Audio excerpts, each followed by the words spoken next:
Yahobu, Bapak Ibu Pendeta, Sinenge, Majelis dan warga Gereja Amin, ini adalah channel YouTube Sinode Gereja Amin. Karena itu, bagi yang mencintai Gereja Amin, tontonlah, subscribe, like, dan bagikan.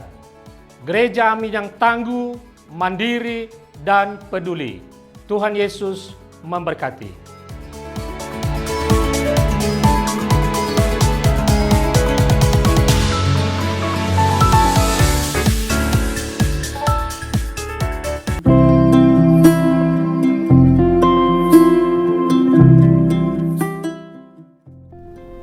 Hai Teens, jumpa kembali nih dalam acara TFC.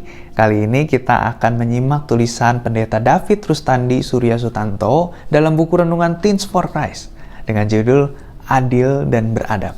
Berdasarkan bacaan Alkitab dari Yesaya 32 ayat 1-20 bersama saya, Kevin.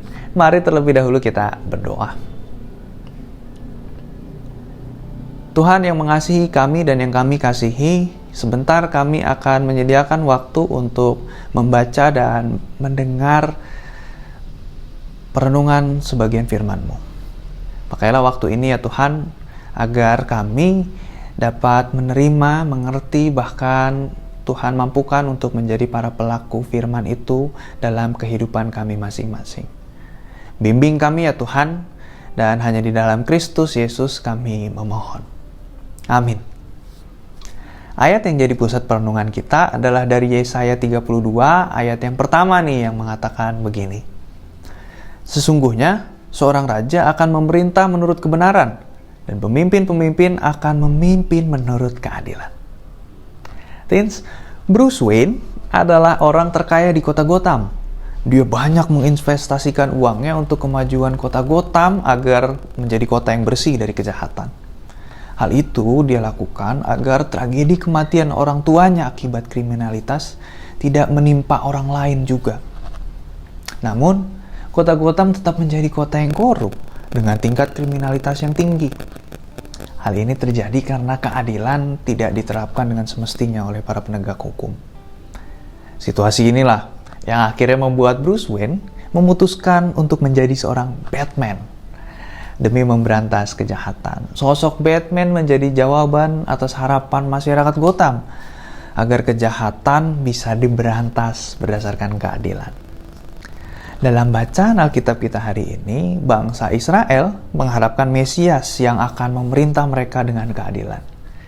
Nah, Yesaya menggambarkannya nih bahwa Mesias itu adalah raja yang penuh keadilan dan akan memimpin mereka dalam kebenaran. Namun, kejahatan di muka bumi ini tetap aja ada. Orang bebal, para penipu, orang licik akan selalu berusaha merongrong pemerintahan yang adil ini. Nah, oleh sebab itu, Yesaya mengingatkan nih agar bangsa Israel jangan sampai terbuai oleh dosa, melainkan mereka harus meratap, berkabung, dan berseru kepada Allah. Dengan tetap berseru kepada Allah, Allah akan mendatangkan keadilan atas diri mereka. Teens, dunia ini penuh dengan ketidakadilan, di mana banyak orang melakukan kejahatan, hidup bebas dan tidak mendapat hukuman. Banyak orang yang merasa mempunyai kekuasaan dan melakukan perbuatan semena-mena akhirnya terhadap orang lain. Bagi orang Kristen, Yesaya 32 ini adalah janji Allah kepada manusia akan datangnya Mesias, yaitu Yesus Kristus. Yesus Kristus sendiri menunjukkan tuh bagaimana bersikap adil dan beradab dalam kehidupannya. Dari situ kita bisa belajar dan melihat bahwa Allah sungguh-sungguh mencintai dan menjunjung keadilan. Dan untuk itulah kita harus juga mengembangkan sikap adil dan beradab itu dalam kehidupan kita, sebagaimana Tuhan meneladankannya. Mari kita berdoa. Tuhan Sang Sumber cinta dan kehidupan, dari firman-Mu dan teladan Putra-Mu yang tunggal, kami menyaksikan betapa Engkau mencintai keadilan dan menjunjungnya. Namun kami menyadari bahwa banyak orang, mungkin termasuk kami, kadangkala maunya hidup semena-mena aja terhadap orang lain. Membuat hidup ini mungkin jadi hidup yang tidak enak buat kami maupun orang-orang yang ada. Maka kami berdoa Tuhan kiranya keadilan-Mu dapat dinyatakan bagi dunia, dan biarlah kami jadi salah satu pelopornya yang mengupayakan keadilan itu dalam hidup kami masing-masing. Berkatilah dan mampukanlah kami ya Tuhan untuk mewujudkannya. Amin.